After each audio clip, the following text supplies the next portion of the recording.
Hello, happy Friday afternoon, everybody. A big shout out to my girls, Irie, Meliana, and Kylie for answering our read aloud question of the day yesterday. Excellent writing, girls. I miss all of you very, very much. I will post another question on Google Classroom at the end of this read aloud, and I'll also be sending out a Google slideshow to your parents and posting it on our Google Classroom page so you can do our Friday circle this week. We'll think about one thing that we're proud of that we did this week and maybe something that we're looking forward to with our family this weekend. Okay, so chapter 14, Port of Call, Queenstown, Thursday, April 11th, 1912, 11:35. Ireland. Now that he had Alfie sneaking him food, Paddy resolved to pass the voyage in hiding. But he couldn't resist the chance to come up to the second-class promenade and take in the sight of the land of his birth, Ireland. So Queenstown is in Ireland. How beautiful it looks. In truth, it was not very beautiful. A misting rain and low overcast sky washed its green into a wet, dirty gray. And anyway, Queenstown was hundreds of miles away from Paddy's village and country Antrim. To an Ulster boy, Cork, the southernmost county, might as well have been England or even America. So how did he explain the empty space where his heart was supposed to be? Why were his eyes filled with a moisture that had nothing to do with the rain? Why did this alien place feel like home? Like Cherbourg, Queenstown's harbor was too shallow for a large ocean liner. Paddy squinted at the mass of passengers packed aboard the tender that chugged slowly toward the anchored Titanic. Now, a tender is a small boat that'll take people from the shore out to the big ship if the big ship can't go all the way into the harbor because it's too shallow. Paddy squinted at the mass of passengers packed aboard the tender that chugged slowly toward the anchored Titanic.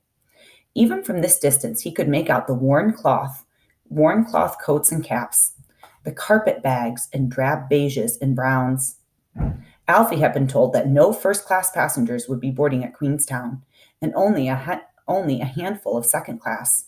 The rest of the group, more than 100 strong, was steerage. Now, steerage would be like the third class, the people that were poor coming to America for a better life, just like we've been learning about in social studies. Maybe that was why Queenstown seemed so familiar.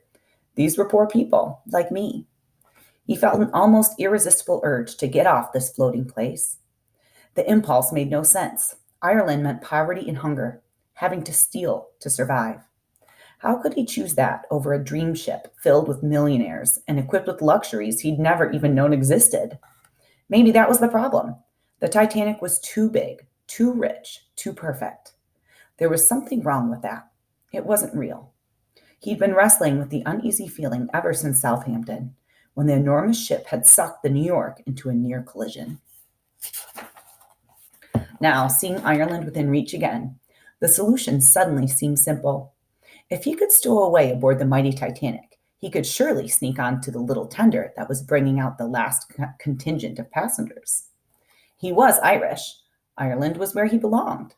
When the small ferry unloaded its human cargo and went back to Queenstown, Paddy Burns intended to be on it.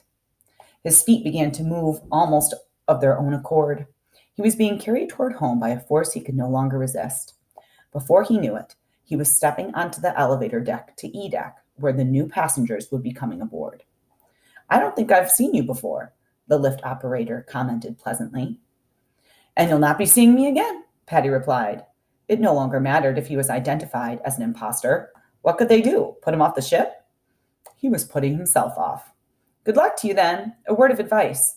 If you're really leaving us, you'd best change out of the uniform, or they'll hound you to the ends of the earth." Paddy laughed. "They can try." If Alfie Huggins was an example of White Star material, Paddy had nothing to worry about. The young steward seemed a nice fellow, but it hadn't been very hard to blackmailing him into protecting a stowaway. A few months in the neighborhoods of Belfast provided more education than all the schools in England. Poor Alfie wouldn't have lasted 10 seconds on Victoria Street. He was too absorbed in a series of crimes from 24 years ago to worry about what might be coming around the corner to clobber him right now. Jack the Ripper aboard the Titanic? What next? So let's think back to what we read yesterday about how Paddy and Alfie found that scrapbook when they were deep down in the hold storage of the ship. that belonged to Jack the Ripper, who is a real historical person responsible for a series of murders in the late 1800s. Patty navigated the E-deck passageway and reached the gangway just as the tender was tying up. He already had all his worldly possessions, the suit on his back, and Daniel's drawing. Too bad he couldn't have managed a few fat purses from first class. That would have kept him in meat pies for a long time. But he couldn't risk missing the tender boat. His plan was simple. He would pose as a White Star employee escorting the Queenstown passengers ashore, and he would simply never come back. He melted into the group as the gate was lowered and the stewards began welcoming the new arrivals. He saw the bodyguard first, a very tall, rough-looking man with impossibly broad shoulders and a broken nose that wandered all over his face. Next, the houndstooth cloak appeared, and above that, cold, cruel eyes, deep set in his stone countenance. The blood drained from Patty's body and settled in his trembling feet. Kevin Gilhooly, the man who had killed Daniel, the man who wanted Patty dead. The irony was shattering. To escape this monster, Patty had sailed from Belfast to Southampton to Cherbourg to here. Yet all this time, Kevin Gilhooly had been traveling by rail across Ireland to embark on the very same ship. The man's eyes locked on him and widened in surprise and recognition. In that instant, the Titanic disappeared, and Patty was back on the streets of Belfast, where the only thing that mattered was staying alive. He fled. Through passageways, anterooms, and salons he dashed, up and down companion stairs, past unadorned iron hatches and opulent entrances. Behind him, he felt the pursuit in the form of heavy, pounding footfalls. But he also heard it, shouted instructions between Gilhooly and his henchmen. He went that way. Don't let him get away. How can the Titanic's reception party allow two thugs to run rampant all over the ship, threatening a crew member, even an imposter? He wondered as he ran. The answer was obvious. Stewards were trained to cater to the whims of millionaires and the fears of hopeful emigrants. That sort of treatment did not work well with a gangster like Gilhooly. His ilk did as they pleased. And if someone stopped them, it was usually someone even bigger, stronger, and meaner. Patty hustled through the third-class dining saloon, rows of long tables, the decor pleasant but spare and severe. The passageway continued for a distance, ending at a half gate, used aboard ship to divide classes of service. Patty leaped over it without stopping. As soon as his feet touched down, he was aware of the plush carpeting.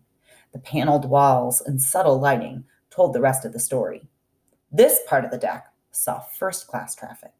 The swimming pool, Patty remembered. It's around here somewhere. He slipped through an elegant door marked Turkish bath and was amazed to find himself in a gorgeous room that looked like an Arabian palace. Lounge chairs lined the dark walls, and a few men reclined, wrapped in huge, thirsty towels. Two of them even had towels over their faces. It was a scene of total pampering and relaxation, the kind only a true swell could afford. The attendant acknowledged Patty with a nod and then stepped into the adjoining steam room. Gruff, angry voices sounded in the passageway outside. His pursuers were almost upon him. Patty did the first desperate thing that came to his mind. He jumped onto the nearest unoccupied lounge chair, buried himself from head to toe in warm Turkish towels, and prayed that the attendant hadn't counted his customers when he'd gone next door. A moment later, the hatch burst open and Gilhooly and his man stormed in the bath. "He's not in here," the bodyguard growled. "This is some kind of posh bathhouse." "The devil he's not," Gilhooly roared. He grabbed at the nearest wrapped figure and yanked the towel clean off. "How dare you, sir?" came an outraged, authoritative voice. At that moment, the attendant came back into the room and looked at the scene. "Please, sir, don't you know who this is? It's Colonel Astor. He's not to be disturbed, nor is anyone in here." "There's a thief on board," the bodyguard growled. "We followed him to this part of the ship." "You are mistaken, I'm sure," the attendant said stiffly. "This part of the ship is for gentlemen." The word clearly excluded them. "If you do not leave at once, I shall have to call the master-at-arms." The henchman pulled himself to a full 6 feet and 4 inches. "You do what you must. I can break 2 necks if necessary." Gilhooly held him back. "Easy, Seamus. This is a ship. The little rat has nowhere to run. We'll find him soon enough. And when we do, he's going over the side. Patty lay beneath the towels, barely daring to breathe. As Gil Hooley and his man left, Patty heard the voice of John Jacob Astor once again. Well done, Joseph. The wealthiest of the wealthy, praised the attendant. I shall mention your handling of this situation when I dine with the captain this evening. Amen, thought Patty. But now he faced another problem. The Turkish bath that had saved him was now his prison. He couldn't very well leave without being noticed. Yet it was more important than ever for him to get off the ship at this last port. Once they headed into open ocean, there would be no escape. He would be trapped on board with two Gilhooly gangsters. And then surely he would never see New York. He needn't have worried. After a few minutes, a voice in his ear whispered, "Come with me." Not a sound. Patty got out from under the towels.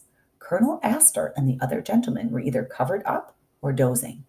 He followed Joseph through the steam room and onto the deck of the swimming bath. I'm not going to ask what you took from those brutes, the attendant told him in a low voice. 12 pounds, Patty thought dismally.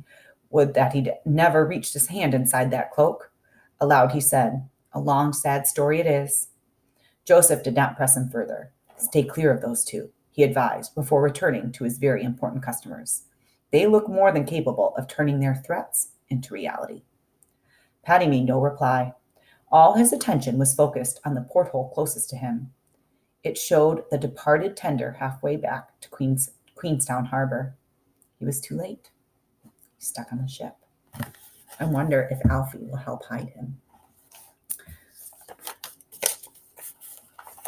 Okay, you can go ahead and answer the question on Google Classroom. Make sure that you post some pictures and responses on our Google slideshow. If you want to, you could even take a video of yourself saying what you would say for Friday Circle. And I hope you have a wonderful weekend with your family, and I will see you on Monday. Well, kind of see you if you post some pictures.